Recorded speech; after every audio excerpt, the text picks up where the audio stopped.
Hey, Suits, can we borrow the credit card to buy these WrestleMania tickets? Dave will Venmo you the money here in a couple days when we're cash flow heavy, and we'll get back to you on.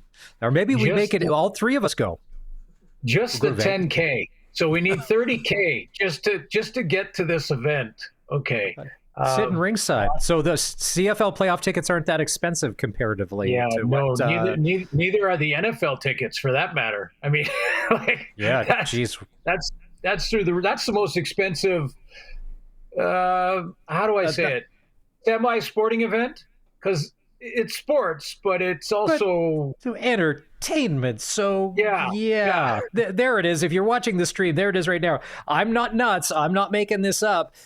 And the thing is, though, is people will pay that amount of money. Yeah, $450 is the cheapest. $10,000 is the most expensive. That's even more expensive than Super Bowl tickets. Holy smokes. All right. You did the game on Saturday. It was the Nothing Burger Bowl. Corey May said, we're going to flush this. We're going to move on. As Bill Belichick say, we're on to Cleveland. It was day number 1 of practice for the Lions, for the Riders. Is there anything from Saturday that you either really liked or anything that concerned you as someone who's a part of Rider Nation that should cause for concern? No, really zero concerns. Unless there was an injury that I am not aware of that might cause a starter to, have to fight through some pain that he might not have had to. That's really the only downside of games like that for the team that's, knows where they're going to finish in the playoff race.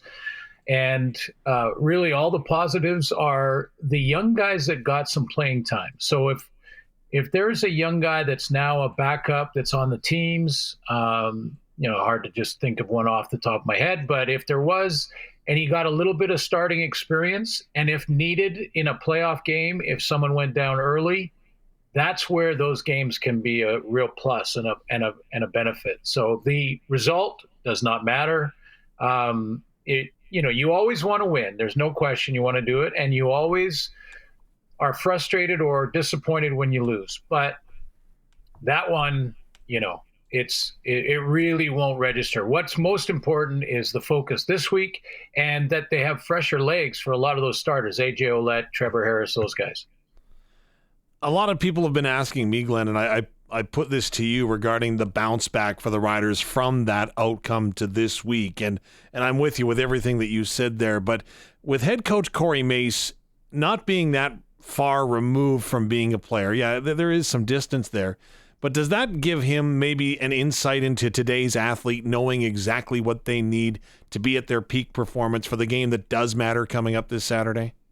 Yeah, absolutely. And when we had the discussion with Corey Mace prior to the game, which we do every game when we're covering it, there was 2 plans before the game kicked off. There was plan A if the Bombers lost, and there was plan B if the Bombers won. And, they were watching, including Corey Mace, from field level, watching the big screen at Mosaic right up until that final field goal and the whole wind debacle and all that. So, in Montreal. So, I think him being sort of closer to his playing days and what he would have preferred to be 100% healthy, to sit out a game. You don't ever want to sit out a game, that's for sure. But you understand the reasoning, and deep down, honestly, a lot of the starters are going, good, because I can be focused on the game that really matters in a week. You mentioned those guys that have sort of had their chance because of injury and got some precious playing time. And I think this may bear fruit. AJ Allen is one of those linebacker types that teams, and then you put in the starting role. He had that interception against BC a few games ago. I know there's been a lot of storylines for the Riders, Roland Milligan being one, obviously the biggest, and it's overshadowed, but even the Del Duncan Busby in the few games that he's played and the catches he makes, he's sure hands. So here was but then the flip side of that, a guy that I was looking forward to seeing since training camp, Dave, I know you were too, Robustelli, and they went to him a lot. And I think he ended up with one catch in that game, but he had a lot of opportunity and just, for whatever reason, couldn't seize it. So I see what you're saying, that those guys with that tiny little bit of playing time, can you turn that into something where the coaches go, oh, I've got no problem putting A.J. Allen in now. Del Duncan Busby looks as much as part of the offense as the Sam Emelis, as the Sean Baines. It looks like he's been there all season and hasn't missed a step. Yeah, and that's a great point. I mean, the players you just mentioned, and Duncan Busby is maybe the most important one, because even if he didn't start, and I haven't seen the depth chart, and I'm sure it's not even ready yet, but he would be on the roster and ready to go, and those are such valuable reps. I mean, even when you drop a coupler so close, to go through an entire game where you have not made any mental busts. The coach will know that when they match up the play call with the game video and they're watching it back, and you don't have any mental busts. You make your blocks where you're supposed to make your blocks. Those are all things that the fan doesn't necessarily see. Well, I mean, a lot of fans will watch away from the ball, but if you're just following the ball, you often don't see, the backside blocking and things like that. And if those guys are executing their assignments, A.J. Allen in the right drops, taking the right man out of the backfield, hitting the right gaps on blitzes, all of those things that linebackers are asked to do, if he's, checked, all those boxes are checked, there's just that much more confidence with the coaching staff. If we need him, he's there and he's ready, and he's earned it through the special teams, which I love about that too. That story with A.J. Allen is, you have to go and get your nose dirty on the teams. You do that, and you're ready for that opportunity on offense or defense. And this is another example of that. So, yeah, I think they're well equipped, good depth. They should be favored, and I believe they are at this point.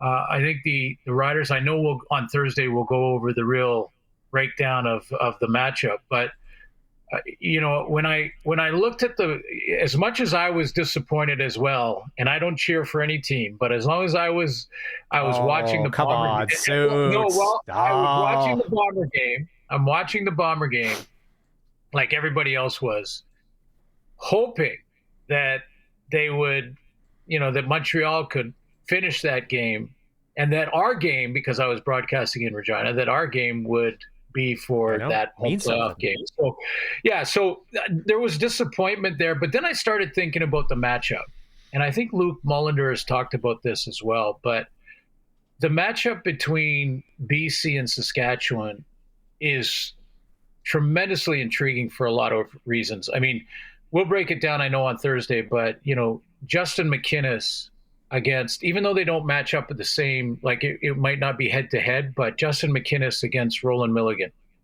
the team that steals the ball more than anybody in the league by a long shot in Saskatchewan, versus Vernon Adams, who loves the deep ball, and who's just leaning on trying to sling it down the field. Well, does he become more conservative? The number one run defense for Saskatchewan, how much does that mean the BC Lions will go with William Stanback or not? They're going to go with him. But how much do they give him the ball? And how much do they still try to pound against a defense that ranks number 2 against the run in the CFL? So, you got a number 1 receiver in the league. He may be matched up against the number 1 DB in the league at times if they go trips into the boundary and things like that. Does Corey Mace want to make some adjustments to get Milligan matched up on Justin McInnis in second down situations or not? I think there's so many storylines in this one, and what a great matchup for the semifinal. I think it would have been a different one if it was the Bombers in BC, but this one is very intriguing for a lot of reasons. Glenn, feel free to agree to disagree with me, or just outright disagree. It's just like at home. Don't worry about that. But I would submit that perhaps mental preparation and emotion management are the most important things that you need to do in this prep week going into a playoff. And if so, when it comes to the emotion of absorbing pressure, is there more pressure in this game on the Saskatchewan Roughriders or on the British Columbia Lions to get a victory? That's a great question because you'd have to go and look at sort of the season in its entirety to kind of figure that out. And I would think the expectation with Vernon Adams' start to the year, I mean, the Riders started well also, but, they had a first-year head coach, a coach that hadn't been a head coach yet in his career at this level, had coached at the level, but not as a head man. So there was that change. There was some really intriguing signings, but I think going into the start of the season for the Riders, we looked at them saying could be a very good team, but we'll wait and see. What does coach do when the pressure's on, and how does he react? First of all, by the way, all those boxes checked big time for Corey Mace.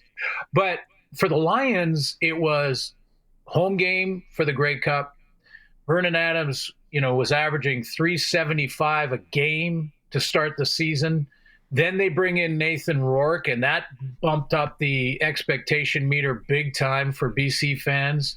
And I know that has been a up and down sort of deal for both of those quarterbacks this year. It didn't turn out the way they thought it would, but I would say the expectation for BC was through the roof. So now the pressure is more on, I would say, them to try to take a run here and salvage it. Whereas Saskatchewan, with their first-year head coach, got a home playoff game. And, I'm not saying they'd be satisfied. Never be satisfied unless you have a ring on your finger.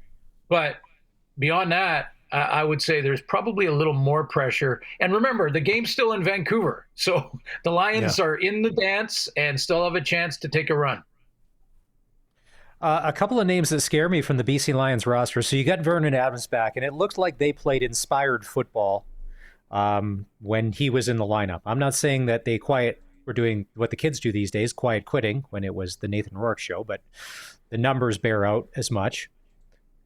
Sione Tehuma and Keon Hatcher, a couple of the guys that... So first of all, Tehuma is just a problem on that D-line because he can take on two blocks. He can disrupt things, which frees up room for other guys. And we haven't seen Matthew Betts really go off. He just kind of hasn't caught his stride from the NHL. But it's funny, a couple of plays, he's a big man that take up space. And Keon Hatcher, now back from injury, he seems to have more chemistry, or has always had, with Vernon Adams than he ever did with Nathan Rourke in this season. And Keon Hatcher is one of those guys. Great, you've doubled Justin McInnis. Well, now Keon Hatcher's open and cause you all sorts of problems, and you can take the top off the defense. And those are a couple of the guys that, when you go through the Lions roster, outside of all, because all you ever hear is quarterback is everything. There's still 41 other guys that are... Rick Campbell assembles good football teams, and those are the couple of the names that stand out for me. What have you seen from Tehuma when you're watching him live? Because when you watch him on tape, you're like, he's impressive. Yeah, he has developed into one of the pure pass rusher type guys. Still can play the run. That's one Achilles heel for the Lions this year, though, that they have struggled against the run. So again, that's another matchup we can talk about Thursday. But when you look at Sione, when I talked to Ryan Phillips about 2 weeks ago, I asked him about who is your best player on defense? From start to finish, not hot streak or had a good 4 games in a row or whatever, but who is your best? And he said Sione. He said Sione was our best player and most consistent player, and he can be a game wrecker. So he can be an edge guy that makes it difficult for Trevor. I think Betts can explode onto the scene. I don't know that he had to have had another sack a game type of pace to show and prove that he is still that guy this year. He certainly hasn't done that statistically, but he can get it done. You mentioned Hatcher, and Hatcher over the last 2 games, and actually looked inspired with Vernon Adams. But in fairness, he was still getting through his injuries, and sometimes when you're coming off an injury, mentally it takes you longer. Just to, even though the leg is going to be fine, you're still fighting some mental demons there, and you're not quite trusting that it's full speed out of cuts and breaks and things like that. So I think that took him a couple of games, and then Vernon Adams came back, and then it kind of clicked. That matchup is probably, the way they line up lately, it's been Keon Hatcher in the boundary, and that's where Roland Milligan is. So I'm wondering, I'll just throw it out here because I haven't talked to the coaches yet, and they wouldn't tell me anyway going into a playoff game. I tell you that. They're not giving away any secrets on strategies. But, do you take Roland Milligan and on second and long track him to Justin McInnis, leaving someone else on Keon Hatcher in the boundary, which is the sort of the lean on throw for a quarterback into that short side? Or do you leave Roland Milligan in his spot, leave the guys into the boundary the way they've been all year? And if Keon Hatcher is the matchup, then that's the matchup. And you rely on your defense to take care of Justin McInnis to the wide side of the field. Because right now, Justin McInnis has been the number 3 to the field for the most part, and Hatcher's been in the boundary where Roland Milligan lines up. So, again, we got a whole week now to break down all of these matchups and haven't even discussed the commissioner. What? Is there breaking news on the commissioner? All we heard on Saturday was there was an act of God and a wind gust, and the Bombers somehow won a game, and then the Riders, and then we're flushing everything or whatever. Yeah.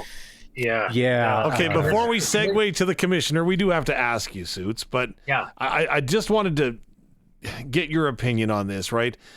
Your analysis is so good because you've been there and you've done that. You know that. And in 1989, that team that you were on got on a hot streak and you had a bunch of momentum. This team looks a lot like that. How do you make sure that you carry over that momentum and the good things that you've been doing, even despite a little bit of a blip on Saturday against Calgary? Yeah, the blip won't matter. What matters is the level of intensity, and that every single play, when you're the underdog, and I think the Riders will be favored, but they're when you're having to go through the 3 games, you don't get the final. I mean, I was never in that position anyway, so I don't even know what that feels like. But you don't get the final. You have to, every play you start to think you're more invincible. It's really that's the momentum of the teams that go through the semifinal route. The momentum that they're gathering is every single positive play becomes this feeling, because it's so intense and goes by so fast that you start to feel that you're invincible. We went into Calgary, and guys were making blocks and plays that really didn't do that during the regular season. I remember Duke Ellingson on a draw play to Brian Walling that was like an 80-yard play, and he made these block and took 2 guys out. And those you start to think, hey, we can beat anybody. We're invincible. We can go. And then you go into Winnipeg and you do the same thing, and then you're in BC and you're going, we're one more game away from it all. So it's like this snowball going downhill that just keeps building momentum, and you start to feel like we can beat anybody. And it's a great feeling to have that edge and that advantage, and feel like you, and plus, what else really matters is that you believe in your quarterback.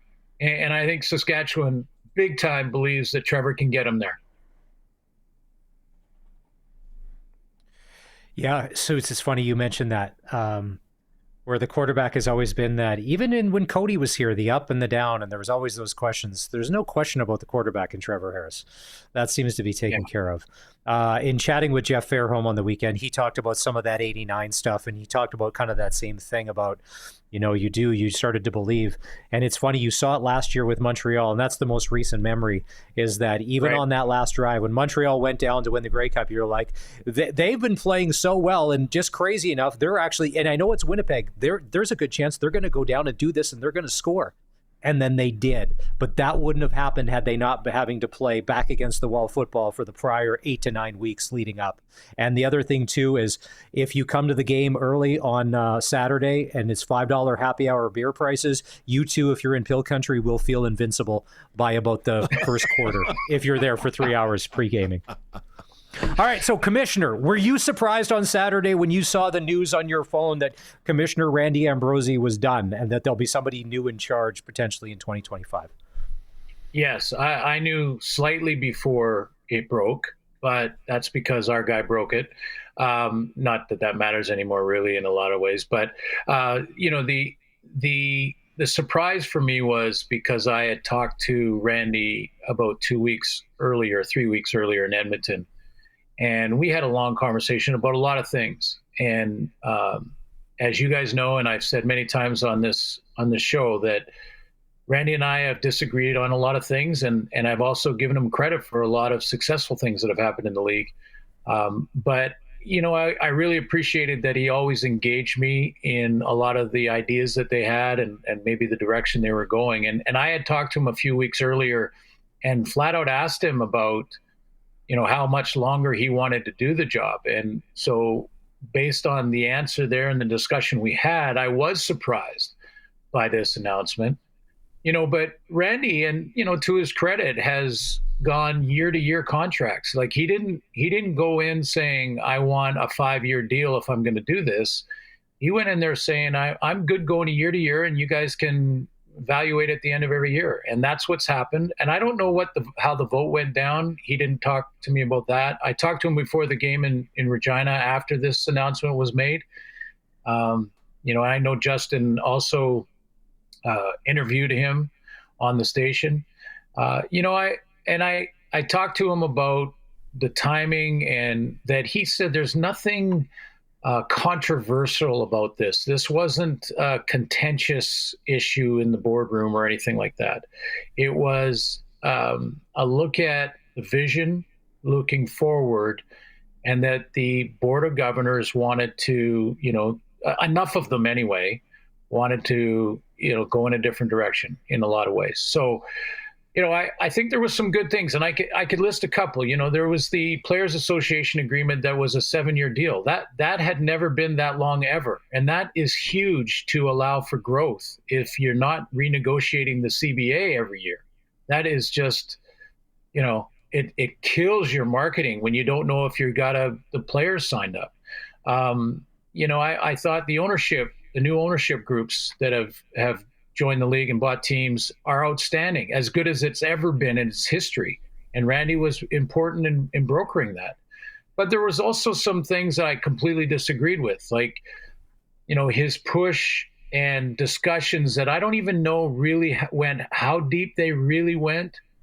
But Randy talking about merging with the XFL, which would have eliminated the Canadian ratio, and basically saying, we want to buy a ticket on the Titanic, which is what spring football is down there. And that, he and I disagreed to no end on that. That was just a complete opposites of opinions. And yet I didn't say it was wrong to explore it, but it felt like it was getting way too far down the road, and that this was something that he really believed could be successful. And I think that was an issue for me anyway. The European deal, again, I like the idea of pushing the elastic to explore it. I hate the thought of creating rules and roster spots when we could add another Canadian, or we could add another American, or both. And yep. To make it mandatory to get someone from Europe or from Mexico, it was way too far to me, way too far. And that, let's look into playing a game in England. How much would that cost? And what could be the upside value of it if we did it like the NFL does? And maybe Europeans would just fall in love with the game if they saw it live. I wouldn't be surprised if they did. And that may turn into revenues. But to mandate rules, again, I'm not sure if any of these things were the final sort of say for the governors of reason that this has happened, but I disagreed with a lot of those things. And, I will say this too about Randy. I think in the messaging department, early on, again, we disagreed on a lot of approaches there. But in the last 2 years, I've seen a real sort of 180 on that from him, that he is just basically saying what is truth, which is we have the most exciting brand of football on the planet. And that's the truth. And people will always argue that are huge NFL fans that it's bigger. And yes, it's a bigger business. but on the field, it is the most exciting brand of football on the planet. And, I heard you guys talk with Arash, and I thought he made a great point about flag football. Flag football is going to be huge, and I think we can win. I think we can win. Canadians can win the gold medal in flag football in the Olympics if we allow guys in the CFL to play. And that has to be started today. That negotiation, the Players Association has to be involved, safety, insurance, all of it has to be discussed now. And we're how many years away? 3-4 years away. But they got to start working on that right now. And Trey Ford and Nathan Rourke, our quarterbacks in the flag football gold medal game against Patrick Mahomes and whoever else they want to put out there. I think Mahomes would be one of my picks for flag football because they're so elusive. Like Trey Ford, how do you get his flag? So anyway, guys, I think it's at the end of the day, there's some good things that the commissioner did. I think the league and the game is at a very good place right now, and he should take credit for some of that. But boy, there was a bunch of things that that he missed on. Let's put it that way. So obviously, with a change coming, there's opportunity, right? So what type of opportunity should the CFL be exploring when it comes to a new commissioner? What type of vision? Where, again, flag football is huge in Saskatchewan, and you know that. So where does the opportunity lie with this change? Well, yeah, it's a great question because now the board has to get together and decide what they want next. And there's sort of two basic ways that they can go. They can go to the corporate person, the person that is in finance, that is in corporate, a former CEO. Yeah, that's one direction. Or they can go in the football expertise, in the selling, marketing, messaging. Paul Tagliabue was one of the great NFL commissioners. And one of the reasons for that is because he understood messaging, and he understood that playing a game on Monday night and making it a feature game will change our league forever. That had nothing to do with, corporate sales and things like that. It was about messaging the game Monday night, matchups that everyone would love to watch. And it really elevated the NFL from a business perspective, and everything else fell into place from there. So, I think there's two directions to go here. I'm not sure which the board is thinking right now, and I'm sure they're going to discuss it probably at length at Grey Cup in Vancouver when they're all in the same city at the same time. And I'll be interested to hear what comes out of those meetings, because there's really two directions. And for me, it would be Plan B, which is a great knowledge of the game, a great knowledge of the importance of the Canadiana in the game, creating the proper messaging start to finish. Getting a 10th team has got to be the number one priority. Again, I'm not sure how far Randy got in that. Really, at the end of the day, he probably only knows, but I know the bad timing of COVID was an issue there. But anyway, guys, that to me is the two directions that they can go. I would suggest the second is most important, but we'll see what the governors say. All right, Suits, it's great. We'll wrap on this. I don't disagree with you. One of the things that I think that needs to be taken into account is the TV product is there and you're going to get the viewers, but we can't forget about the fans in Rider Nation. Thursday night games, although it may work for TV, does not work for a destination fan base like we are. Let's become a Friday or Saturday night league like college football. Let's stick to that. Let's make it accessible to the fans. Let's get people back in the buildings and experiencing that. Because you see it here, you see it in Calgary, you see it in Ottawa. We need people in the stands. TV or digitally how you're watching is one thing, but there's nothing like, and you know this because you've been part of it, when Rider Nation is in full force in a packed house, it's what you can't game plan for. because that's not on a call Yeah. sheet anywhere. That it just is going to happen, and you cannot control it. All right, that's Glen Suitor for Quality Tire on the All New Sports Cage. We're going to take a break. When we come back, Thanks, guys. Freddie Freeman from the Los Angeles Dodgers talks about his Canadian roots and why he's proud. He's been the star of the World Series so far for the LA Dodgers. We'll do that in just a sec.